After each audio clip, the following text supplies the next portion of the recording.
बिस्मिल्लाहिर्रहमानिर्रहीम। अस्सलाम वालेकुम dear students, welcome to my YouTube channel. आज हम करेंगे कि हम 3x3 का मैट्रिक अगर दिया गया हो तो उसकी इगन वैल्यूज़ और इगन वेक्टर्स को हम किस तरीके से फाइंड करते हैं। अपने पिछले लेक्चर में हमने 2x2 का मैट्रिक लिया और उसकी इगन वैल्यूज़ और इगन वेक्टर्स को फाइंड किया।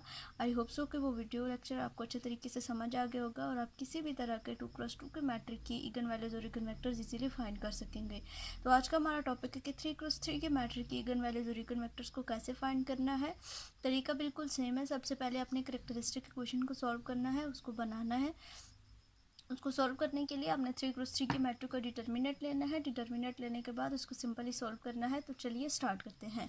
एग्जांपल हमारे पास गिवन है, यहाँ पे हमें 3x3 का एक मैट्रिक दिया गया है।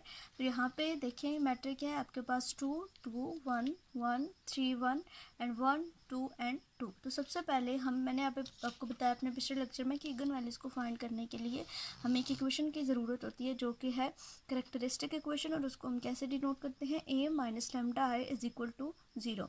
सबसे पहले हम a माइनस लेमडा आई का जो मैट्रिक है वो बना लेते हैं।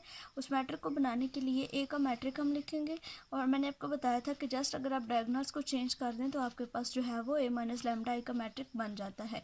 तो यहाँ पे आप मैट्रिक देखें, जो आपको a मैट्रिक गिवन है वो है 2, जो इसके डायगोनल है सबसे पहले उनको चेंज कर लें। 2 minus lambda, 3 minus lambda and 2 minus lambda आ जाएगा। और बाकी जो पूरे का पूरा आपका मैट्रिक यहाँ पे आपको दिया हुआ है 2 1 1 3 1 1 1 एंड 2, ये आपका सेम इसी तरीके से आ जाएगा। इसको डिटर्मिनेंट की फॉर्म में हमने लिख लिया है। ओके, तो सबसे पहले इसका डिटर्मिनेंट फाइंड करते हैं। हमने फर्स्ट रो को लिया, फर्स्ट रो को एक्सपेंड किया 3/3 मैट्रिक को सॉल्व करने के लिए। इसका डिटर्मिनेंट लेने के लिए हमने इसको एक्सपेंड किया, तो हमारे पास क्या आया। सबसे पहले इसको लिया 2 माइनस लेमडा को हमने लिया, तो इस रो को भी हमने छोड़ दिया और इस कॉलम को भी हमने छोड़ दिया है। तो अंदर जो हमारे पास चीज़ बची है वो 3 माइनस लेमडा बची है, और 2 माइनस लेमडा एंड 2 इंटू 1, इन सबको मल्टीप्लाई किया, आपस में क्रॉस मल्टीप्लीकेशन की, और दरमियान में हमारे पास जो डिटर्मिनेंट में साइन लगता है वो हमेशा माइनस का साइन लगता है। 3x3 मैट्रिक का डिटर्मिनेंट इस तरीके से फाइंड किया जाता है। आगे आपने 2 को लिया तो फर्स्ट वाला आपका पॉजिटिव होता है और सेकंड वाला आपका नेगेटिव होता है, -2। उसके बाद आपने क्या किया, यहाँ पे इस 2 को जब आप लेंगे तो इस वाली आपने कॉलम को भी छोड़ देना और इस वाली रो को भी छोड़ देना। बाकी बचा आपके पास 1 1 1 एंड 2 माइनस लेमडा। इन सबको मल्टीप्लाई करके दरम्यान में आपका साइन आया माइनस का। देन आपने लास्ट वाला 1 लिया, इस वाली रो को छोड़ दिया और इस वाली कॉलम को छोड़ दिया और इस वाली रो को आपने छोड़ दिया। अंदर आपके पास ये चीज़ बची, इसको आपने क्रॉस मल्टीप्लाई करके दरम्यान में जो आपका साइन आया वो आपका माइनस का साइन आया। ओके, इसको मज़ीद सिंप्लीफाई किया है। सिंप्लीफाई करने के लिए ये 3 माइनस लेमडा और 2 माइनस लेमडा को आपस में मल्टीप्लाई किया है। मल्टीप्लाई करने के बाद जो है वो सेम इसी तरीके से इन पैरेंथेसिस के अंदर भी जो हमारे पास चीज़ें हैं उन सब को हमने आपस में मल्टीप्लाई किया, सिंपल मल्टीप्लिकेशन। ओके, देन इसको मज़ीद सिंप्लीफाई किया, जो आपस में ऐड होते थे उनको ऐड किया, जो सब्ट्रैक्ट होते थे उनको हमने सब्ट्रैक्ट किया है। उसके बाद जो हमारे पास फॉर्म आती है वो कुछ इस तरह की फॉर्म आपके पास बन जाती है। ओके, उसके बाद अब हमारे पास जो बाहर इसके पैरेंथेसिस के बाद जो हमारे पास नंबर्स थे, जैसे कि यहाँ पे 2 माइनस लेमडा है, तो इस 2 माइनस लेमडा को अंदर इस पूरी वैल्यू के साथ हमने मल्टीप्लाई किया है, और इस -2 को हमने अंदर मल्टीप्लाई किया और इस 1 को हमने यहाँ पे मल्टीप्लाई किया। इसको मल्टीप्लाई किया, सिंप्लीफाई किया, सिंप्लीफाई करने के बाद जो हमारे पास फॉर्म बनती है वो बनती है माइनस लेमडा का square plus 7 minus lambda cube plus 7 lambda square minus lambda 11 lambda plus 5 is equal to 0। अब ये आपके पास एक इक्वेशन बन गई है। इस इक्वेशन को आपने जो है वो सॉल्व करना है। तो इस इक्वेशन को सॉल्व करने के लिए यहाँ पे जब अपनी इगन वैल्यूज़ को फाइंड करना है तो यहाँ पे आप या फैक्टराइजेशन करेंगे या फिर इसको क्वाड्रेटिक फार्मूला लगाएंगे। अगर दोनों चीज़ें नहीं लगती तो देन यहाँ पे आपने सिंथेटिक डिवीजन को अप्लाई करना है। तो सिंथेटिक डिवीजन को सॉल्व करने के लिए हमें एक फैक्टर जो है वो सबसे पहले इसका चाहिए होता है। तो वो एक फैक्टर हम कैसे फाइंड करते हैं, जो हमारी इक्वेशन होती है उसमें हम पुट करते हैं कोई भी नंबर। ठीक है, जैसे कि ये इक्वेशन है, यहाँ पे हमारा फैक्टर जो है वो 1 बना है।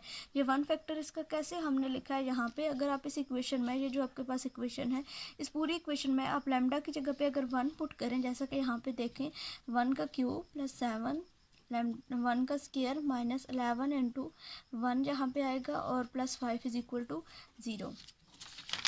ओके, इसको पुट करने के बाद आप इसको जब सॉल्व करें तो 1 + 7 - 11 + 5 = आपके पास यहाँ पे क्या आ जाएगा, 0 आ जाएगा।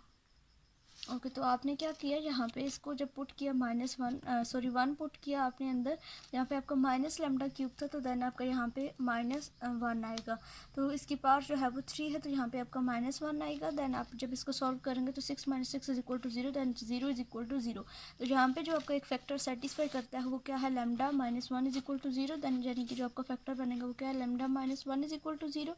तो λ की वैल्यू आपकी क्या आई है, यहाँ से 1 आई है। तो इसको आपने यहाँ पे सिंथेटिक डिवीजन के थ्रू यहाँ पे इस इक्वेशन को आपने सॉल्व करना है। तो इसको सिंथेटिक डिवीजन लगा के आपने सॉल्व किया, 1 को -1 के मल्टीप्लाई किया -1 को फिर -1 से किया, वो आपका -1 यहाँ पे आता है। फिर इन दोनों को आप ऐड सब्ट्रैक्ट करते हैं, यहाँ पे आपके पास जो नंबर बचता है वो होता है, फिर ये वाला जो आपका होता है नंबर, इसको आप यहाँ पे इसके साथ मल्टीप्लाई करते हैं, और इसको मल्टीप्लाई करने के बाद जो आंसर आता है वो आपने यहाँ पे लिखना होता है। फिर सेम इसी तरीके से आप इसको सब्ट्रैक्ट करते हैं, अगर ये ऐड हो रहे हो तो इनको ऐड करते हैं, और फिर जो उधर से बचता है वो आप यहाँ पे नीचे लिखते हैं। फिर सेम वही प्रोसेस रिपीट होता है, इस वाले नंबर को आप इसके साथ मल्टीप्लाई करते हैं, जो आपका आंसर आता है उसको आप यहाँ पे लिखते हैं, उन दोनों को फिर ऐड सब्ट्रैक्ट करते हैं, तो आपका जो है वो यहाँ पे एक आंसर बन जाता है। ओके, इसको अब इक्वेशन फॉर्म में कन्वर्ट करने के लिए हमने इसको कन्वर्ट किया, आपके पास आ गया -λ² + 6λ - 5 = 0। लैम्डा का स्क्वायर, यहाँ पे इसको माइनस के साथ इस इक्वेशन को मल्टीप्लाई किया λ² से माइनस ख़त्म करने के लिए, और फिर उसके बाद यहाँ पे हमने लगाया क्वाड्रेटिक फार्मूला। क्वाड्रेटिक फार्मूला आपने पढ़ा होगा, आपका होता है x = -b + √b² - 4ac / 2 है, ये आपका क्वाड्रेटिक फार्मूला होता है। तो वही फार्मूला यहाँ पे यूज़ किया है। यहाँ पे जो आपकी a की वैल्यू है वो क्या है, आपके पास यहाँ पे a की वैल्यू 1 है।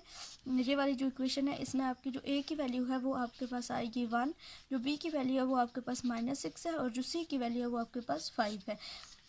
तो जब यहाँ पे आपने फार्मूले में पुट किया, यहाँ पे आपका -b होता है, दैट्स वाई यहाँ पे b की वैल्यू भी -6 थी, तो यहाँ पे जो आपका है वो आपका 6 आया, minus minus plus, plus minus √6 का स्क्वायर 36 - 4, a आपका 1 है और c आपका यहाँ पे 5 है, और नीचे आपका जो है वो 2a आता है, तो 2 को आपने 1 के साथ मल्टीप्लाई कर दिया।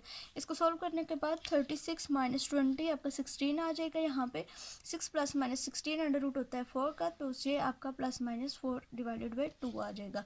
अब एक दफ़ा आपने इसको प्लस में लेना है, एक दफ़ा माइनस में लेना है। इसको प्लस माइनस में लेने के बाद जो आपके पास वैल्यूज़ आएंगी वो आपकी क्या आई हैं, एक λ = आपकी 5 आई है, और दूसरी λ = 1 आई है, इन दोनों से।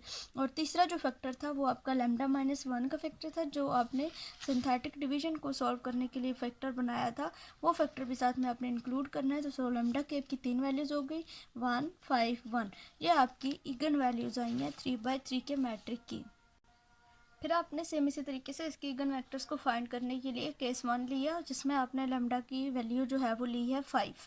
तो लेट कर लें कि जो आपके इगन वेक्टर्स आएंगे वो x1 x2 और x3 हैं, क्योंकि मैट्रिक 3/3 का है, तो आपके जो इगन वेक्टर्स होंगे वो भी 3 आएंगे। तो सबसे पहले आपने a - λ वाले मैट्रिक में लैम्डा की जगह पे यहाँ पे आपने 5 पुट कर देना है, ठीक है।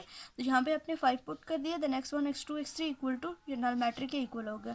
फिर जैसे कि हमने 2 + 2 का मैट्रिक लिया था, उसमें हमने जो ये वाला हमारा मैट्रिक होता था, इसके ऊपर हमने रो ऑपरेशन अप्लाई किए थे और इसको हमने इचुलन फॉर्म में कन्वर्ट किया। तो मैट्रिक को इचुलन फॉर्म में कन्वर्ट करते हैं हम। सबसे पहले हमने क्या किया, R1 और R2 को इंटरचेंज किया यहाँ पे 1 बनाने के लिए। ओके, यहाँ पे हमने 1 बना लिया, R1 और R2 को इंटरचेंज किया, तो ये दोनों एक दूसरे की जगह पे रिप्लेस हो गई। उसके बाद अब हमने यहाँ पे 1 के नीचे यहाँ पे भी हमने 0 बनाना है, और जहाँ पे भी हमने 0 बनाना है। तो इनको 0 बनाने के लिए हमने R2 में ऐड कर दिया 3R1 को, और R3 में से माइनस कर दिया R1 को। जब आप R2 में ऐड करेंगे 3R1, जहाँ पे आपके पास 1 है, यहाँ पे आपके पास -3 है, तो आप ऐसे जब लिखें -3 + 3 1 ज़र आपका क्या आ जाएगा, 3 आ जाएगा। तो यहाँ पे आपका आ गया 3। तो ये जब दोनों कट जाएंगे तो आपका यहाँ पे क्या आंसर आ जाएगा, 0 आ जाएगा। दैट्स वाई यहाँ पे आपकी जो वैल्यू है वो 0 होगी। सेम इसी तरीके से आप यहाँ पे आपका क्या है, R2 में आपका 2 है, और 2 में जब आप ऐड करेंगे आपका -6 बन जाएगा, 3 2 ज़र 6 बन जाएगा। तो 2 आपका आ जाएगा यहाँ पे। जब इनको आप ऐड करेंगे तो यहाँ पे 2 - 6 आपका यहाँ पे -4 आ जाएगा। सेम इसी तरीके से आपका आगे क्या है, यहाँ पे आपका होगा 1 में आप ऐड करेंगे 3, तो 3 जब आप ऐड करेंगे तो यहाँ पे आपके पास जो है वो 4 बन जाएगा। सेम इस तरीके से जो नेक्स्ट आपने इसमें स्टेप किया वो R3 में से R1 को माइनस कर दिया। जब R3 आपके पास थी 1 -1 आपका यहाँ पे 0 बन गया। ओके, उसके बाद आपका है 2 - -2 तो प्लस हो जाएगा, 2 + 2 आपका यहाँ पे 4 आ गया। देन -3 दरम्यान में आपका फिर माइनस और आगे 1 है तो -3 - 1 आपका यहाँ पे -4 आ गया। ओके, उसके बाद आपने क्या किया है, इस एक रो को अपने पूरे को 0 बनाने के लिए आपने R3 और R2 दोनों को ऐड किया। यहाँ पे जब आप इनको ऐड करेंगे R3 को और R2 को, R3 और R2 को जब आप ऐड करेंगे यहाँ पे क्या है 4 प्लस और इंटू -4 तो काट जाएंगे, आपका यहाँ पे 0 बन जाएगा। सेम इस तरीके से -4 + 4 यहाँ पे आपके पास जो है वो 0 आ गया। अब ये इचेलॉन फॉर्म में कन्वर्ट हो चुकी है। इसको दोबारा से आप इक्वेशंस की फॉर्म में लिखें। यहाँ पे जो फर्स्ट वाला है वो एलिमेंट आपका x1 आएगा, देन -2x2 एंड +x3 = 0। यहाँ पे आपका x1 ख़त्म हो चुका है, जस्ट आपने x2 से स्टार्ट करना है। -4x2 + 4x2 = 0। यहाँ से आप बेशक x1 -x2 + x3 = 4, जहाँ पे आप 4 को कॉमन ले लें और वो जो है वो दूसरी साइड पे जाकर कैंसिल हो जाएगा, ख़त्म हो जाएगा। और इसकी जो वैल्यू है वो क्या आ जाएगी, x2 = x3 जो है वो आपकी इसकी आ जाएगी। देन x3 जो है या x2 दोनों में से किसी एक को फ्री वेरिएबल लेट कर लें। यहाँ पे जो है वो हमने कहा है कि x3 हमारा एक फ्री वेरिएबल है, तो x3 अगर फ्री वेरिएबल है तो यहाँ पे आप कोई भी जो है वो अल्फ़ाबेट यहाँ पे लेट कर लें। मैंने यहाँ पे t लिखा है। फिर सेम इसी तरीके से यहाँ पे इसमें पुट करेंगे आप, तो यहाँ पे जो फर्स्ट वाली आपकी इक्वेशन है x1 - 2x2 + x3 = 0। सबसे पहले यहाँ पे आपने t जो है वो इसमें ऐड करना है। x1 = 2x2 - x3 = 2t - t = 2, क्योंकि आपकी x3 की वैल्यू t है तो x2 की वैल्यू भी आपके पास क्या आई है, जहाँ पे t आई है।